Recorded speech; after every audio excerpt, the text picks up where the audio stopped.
Hello everyone. So today we are going to cover chapter crop production and management of class 8th NCERT. So let's begin. तो आगे बढ़ने से पहले एक introduction देखते हैं. As we know that plants can make their own food. वो sunlight और फोटोसिंथेसिस के थ्रू अपना खाना खुद बना सकते हैं. फिर ये खाना ऑर्गेनिजम्स यूज करते हैं जैसे कि मैं, आप, बाकी जानवर etcetera. And this food is used by organisms for energy and for performing certain basic functions जैसे कि digestion. ठीक है. अब क्योंकि ये फूड सारे ऑर्गेनिजम्स यूज कर रहे हैं तो ऑफ कोर्स लार्ज स्केल में इसकी रिक्वायरमेंट है, लार्ज पॉपुलेशन है. इसके लिए 3 स्टेजेस होती है: regular production of the food, proper management and distribution. So in this chapter we are going to understand these 3 stages that are very much important. Okay, now first thing to understand is agricultural practices. Agriculture practices कुछ नया नहीं है. 10,000 BC के time तक जो लोग थे वो नोमैडिक थे. नोमैडिक लोग कौन होते हैं? जो कि प्लेस टू प्लेस वॉन्डर करते हैं. ठीक है, वो सेटल्ड एग्रीकल्चर को प्रैक्टिस नहीं करते. They keep changing place according to the season, according to the requirements. ठीक है, वो कच्चे फल और सब्जी खाते थे, हंटिंग करते थे. बाद में they started cultivating land and producing rice. Okay, rice is considered as one of the first crops that were grown. Okay, then agriculture की आपका एक सेटल्ड एग्रीकल्चर होता है, उसकी शुरुआत हुई. ठीक है, व्हाट इज क्रॉप? अब हमें पता है कि एग्रीकल्चर में क्रॉप्स उगाई जाती हैं. What is crops? So when plants of same kind are cultivated at same place, that is at one place on the large scale, then those plants are termed as crops. जब उनको उगाया जा रहा है and वो एक ही type के हैं, एक ही जगह उगाए जा रहे हैं, बड़े स्केल पे उगाए जा रहे हैं, तो हम उनको क्रॉप कहेंगे. For example wheat, rice and there are hundreds of varieties. Okay, now as we know India में सीजन्स होते हैं. इंडिया में 4 जैसे विंटर, ऑटम, समर, स्प्रिंग, ये सीजन्स होते हैं और रेनफॉल भी अलग अलग रीजन में वेराई करती है. So according to that crops को क्लासिफाई किया जा सकता है into 2, kharif and rabi. Kharif crops are grown in rainy season from June to September and examples are paddy, maize, cotton etcetera. Rabi crops are grown in winter season from October to March and examples are wheat, linseed, mustard etcetera. So these 2 are the most important crops. बाकी जो fruits और vegetables आते हैं उनको Z crops में डाला जाता है, but this is not mentioned, but okay for the knowledge. Now let's understand the basic practices. So preparation of soil से लेकर स्टोरेज तक around 7 steps are there, around 7 practices are done. First is preparation of soil, sowing, then adding manure and fertilizers, then irrigation, protecting from weeds, harvesting, and lastly storage. So we are going to understand each one of them one by one. First is preparation of soil. So preparation of soil में क्या होता है? That the soil is turned and loosened. इसका मतलब क्या है? हमारा जो soil structure होता है इसमें layers होती है, stratified soil structure होता है. So the fertile soil is up to few centimeters only.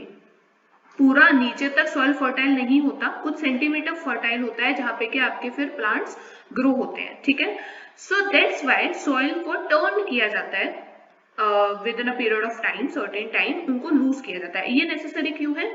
For the deep penetration of roots into the soil, ताकि जो roots हैं, जो हमारे plants की जो roots हैं, उनका deeper penetration हो सके soil के अंदर. ठीक है, so that they can get their essential requirements of nutrients like water and other.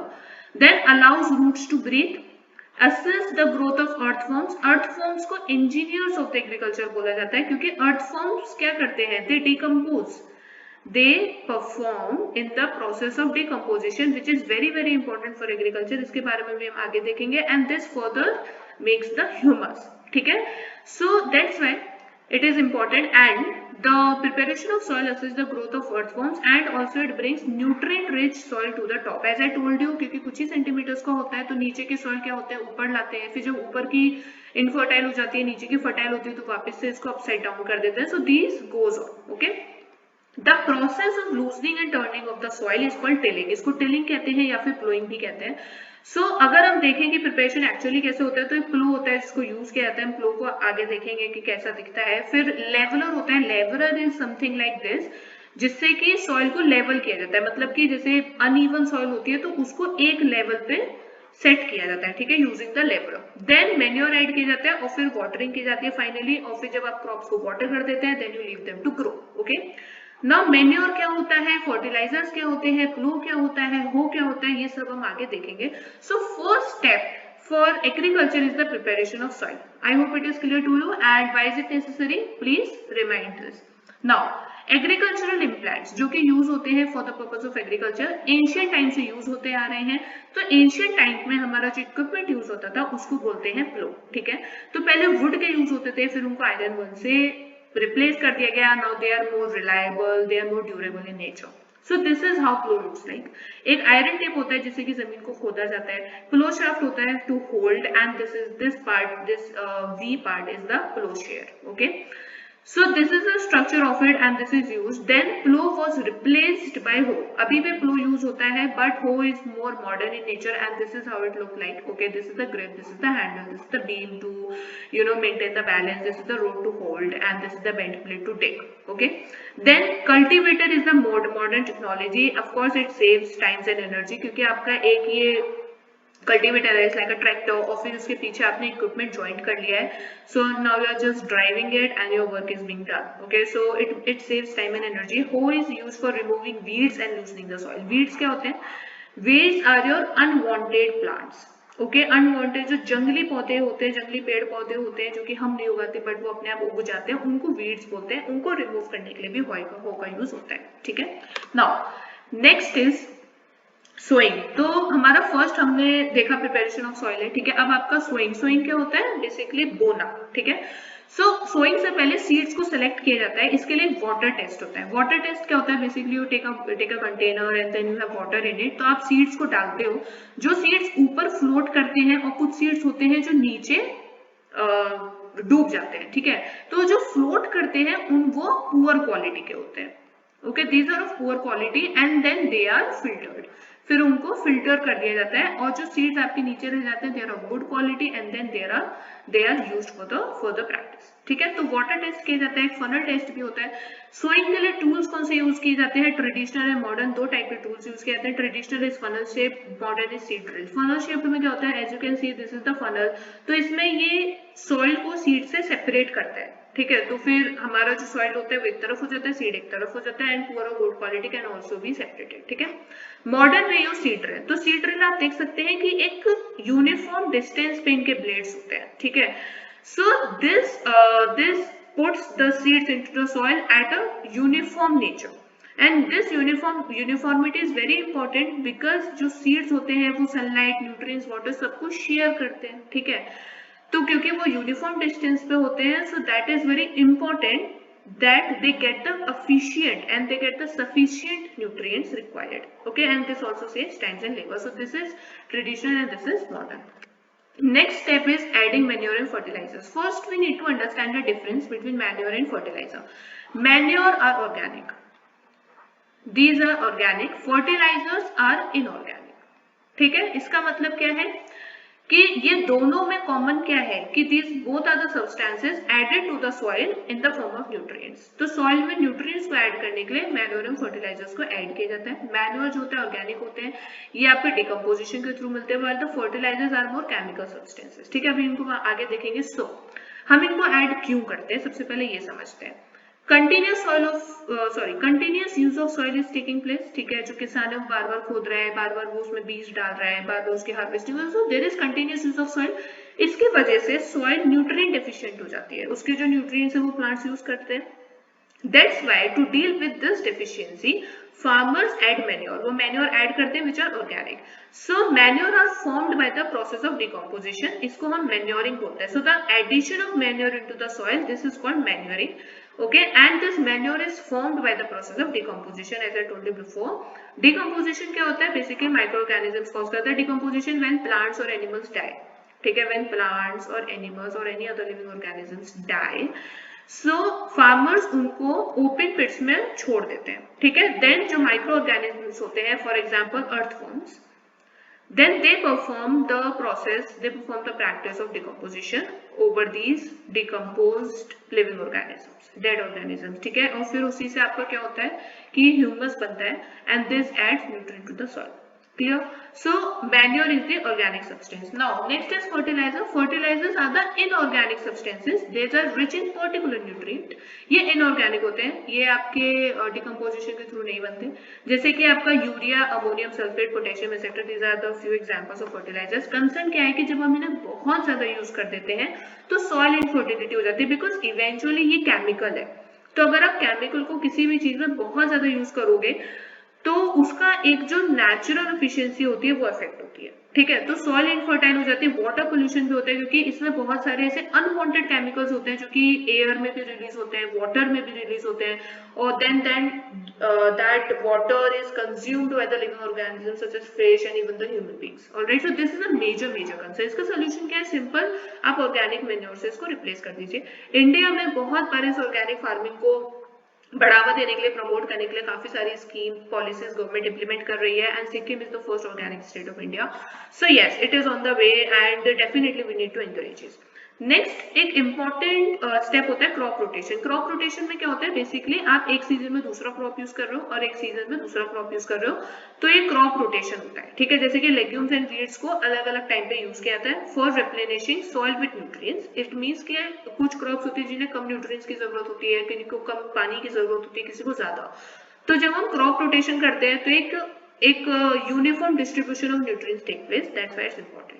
Alright, now legumes जो क्रॉप्स होती है उनके रूट्स में राइजोबियम बैक्टीरिया होता है which fixes atmospheric nitrogen. So this is the example why we use crop rotation.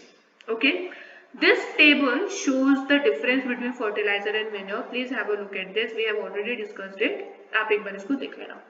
Next important practice in agriculture production is irrigation, ठीक है। तो इरिगेशन क्या होता है? पानी देना, ठीक है, to irrigate the field. Plants contain nearly 90% of the water, so it is quite evident कि प्लांट्स को बहुत सारा पानी चाहिए।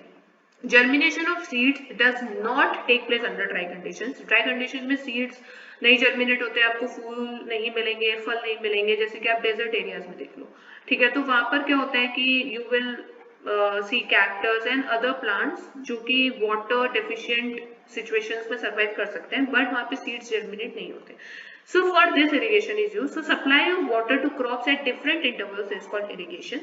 इसके sources हो सकते हैं wells, tube wells, ponds, lakes, rain, rivers, dams, canals, etc. Methods are both traditional and modern. इनको अभी हम देखेंगे, ठीक है। So irrigation is basically providing the water under several situations at different levels, intervals. Okay. Now traditional methods में आते हैं आपके mainly puller system, जिसको मोट भी बोलते हैं, chain pump, ढेकली एंड मुराहत, that is the lever system. तो आप ये देख सकते हैं कि ट्रेडिशनल सिस्टम में ना मेनली पानी खींच रहे हैं, आप मैनुअली अंडरग्राउंड वाटर को खींच रहे हैं, ठीक है। इसमें this person is taking out water from this well, ठीक है। इसको मोट बोलते हैं। पुलर सिस्टम, ये एक रस्सी सी है, इसमें अंदर डाल दिया और फिर खींच लिया। चेन पंप में भी क्या हो रहा है? आप ये देख सकते हैं कि this bucket is using this rope to pull the ground water out.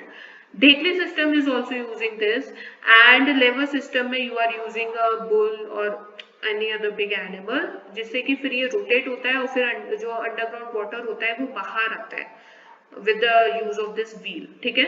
So traditional methods use the pulling system, जिसमें कि आपका पुलर सिस्टम, लेवर सिस्टम, ये सब आता है, ठीक है।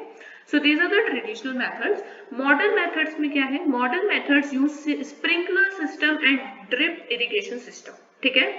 स्प्रिंकलर सिस्टम, जैसे कि आपका ये this is a well and this is this motor को लगा दिया और यहाँ पे स्प्रिंकलर्स लगा दिए। ये नोजल्स होते हैं, ठीक है। ये नोजल्स होते हैं जो कि परपेंडिकुलरली अर्थ से कनेक्ट किए जाते हैं, and this nozzles pull the ground water up और फिर इनको स्प्रिंकल कर देते हैं, छिड़क देते हैं। तो आपने ये आज के टाइम पे बहुत सारे ग्राउंड्स में देखा होगा, ठीक है। So this is the sprinkler system, this is useful for uneven land with water scarcity and Sandy soil में ये काफी इफेक्टिव रहती है। Next is drip irrigation system. Drip irrigation system gardening of fruits and vegetables जहाँ पे grow किए जाते हैं वहां पे बहुत इंपॉर्टेंट है। इसका एक सबसे इंपॉर्टेंट फीचर ये है कि इसमें कोई भी बर्बादी नहीं होती पानी की, क्योंकि ड्रिप इरिगेशन है तो मोटर के थ्रू और फिर इस पाइप के थ्रू जो पानी जा रहा है आपके इन क्रॉप्स पे, ये ड्रिप बाय ड्रिप जाता है, लाइक बूंद बूंद जाता है, ठीक है। सो वेस्टेज नहीं होता है। So sprinkler system and drip irrigation systems are the modern methods of irrigation. Alright, next practice is protection of weeds. As I told you, weeds क्या होते हैं? Undesirable plants होते हैं। So जब undesirable plants आपके ग्रो होते हैं, this is one crop जो कि आप उगा रहे हो, this is one crop जो आप नहीं चाहते कि उगे, लेकिन अब क्योंकि ये इसके पास उग गई है, these are the undesirable crops, and ये आपकी इस क्रॉप के साथ उग गई, तो ये क्या करेंगे कि ये इसका पानी ले लेंगे, ये इसके न्यूट्रिएंट्स खींच लेंगे जिसकी जरूरत इसे है, ठीक है. So this creates the competition among the desirable plants and undesirable plants. So weeds are the undesirable plants which compete for sunlight and other nutrients. इनको रिमूव करने की जरूरत है एंड इसी प्रोसेस को वीडिंग कहते हैं. इसको रिमूव करने के कई तरीके हो सकते हैं, जैसे कि टिलिंग, खुरपी यूज होती है. खुरपी कुछ इस टाइप की आपकी दिखती है, ठीक है, तो उससे उसको काट देते हैं. सीड ड्रिल जैसे कि हमने पहले देखो, वीडिसाइड्स जो कि आपकी केमिकल्स होते हैं, ठीक है. So these ways can be done to do the weeding procedure. Harvesting. This is the second last step. Harvesting is the cutting of crop after it's done. So this is sickle जो कि harvesting के लिए use किया जाता है, ठीक है. And these are the machines. तो क्रॉप जब आपकी ग्रो हो गई, जब आपकी वो मेच्योर हो गई, अब उसको काटोगे. गेहूं है आपने डाला था, उग गया, अब उसको काटने की बारी है, तो उसको हार्वेस्टिंग बोलते हैं. मेच्योर होने में 3 से 4 महीना लगता है. इसके लिए आप सिकल या हार्वेस्टर यूज कर सकते हो. एक सिकल हमने ये देखा, harvester is also machine. Threshing होती है. थ्रेसिंग में क्या होता है कि that grain seeds need to be separated from the shaft, जो कि जिसकी जरूरत नहीं होती, उसको कॉम्बाइन एक मशीन होती है, उसको थ्रू किया जाता है. This is the machine and this process is known as threshing. Okay. Farmers with small holdings, जिनके स्मॉल लैंड्स होते हैं, वो सेपरेशन ऑफ ग्रेन करते हैं by the process of winnowing. So this machine is used. इसमें simple आप हाथ से डाल सकते हो, वो सेपरेट हो जाता है, ठीक है. सो ये बिग फार्म्स के लिए यूज हो रहा है, ये स्मॉल होल्डिंग्स ऑफ लैंड के लिए यूज हो रहा है, एंड बट वो दोनों का पर्पस एक ही है. सो दिस इज हार्वेस्टिंग, ठीक है. Now last stage is storage. अब आपने इतना सारा ग्रेन उगा लिया, अब उसको स्टोर करने की जरूरत है. हमने पहले पढ़ा कि प्लांट्स में एफिशिएंट अमाउंट ऑफ वाटर होता है and sufficient amount of water होता है, खासकर कि उनमें जो कि नई नई होती है, ठीक है. So fresh grains have more moisture, इसलिए बहुत ज्यादा इंपॉर्टेंट है कि उन्हें प्रॉपरली स्टोर करके रखा जाए. अगर उन्हें प्रॉपर स्टोरेज नहीं होगा, उनमें कीड़े लग जाएंगे, वो सड़ जाएंगे और आपका पूरा अनाज खराब हो जाएगा. So storage is the most important stage of the entire procedure, otherwise सब कुछ बर्बाद हो जाएगा, ठीक है. सो बिफोर स्टोरिंग देम, इनको स्टोर करने से पहले ग्रेन्स को प्रॉपरली सुखाया जाता है सन में, और उनमें से मॉइस्चर कम किया जाता है. Large scale storage of grains silos या फिर ग्रेनरीज में किया जाता है, ठीक है. This are the granaries, this are the silos. आप देख सकते हो बड़े बड़े कंटेनर्स हैं, इनमें ग्रेन को स्टोर किया जाता है, तो ये इन्हें ही सिलोज कहते हैं. ऑलराइट. घर पे अगर आपको आपका अनाज खराब हो रहा है, तो उसके लिए you can use dried neem leaves. These are used for storing food grains at home. Alright. So these are all the stages. That was the end of the practices of agriculture. Next आपका होता है food from animals. इसको animal husbandry बोलते हैं.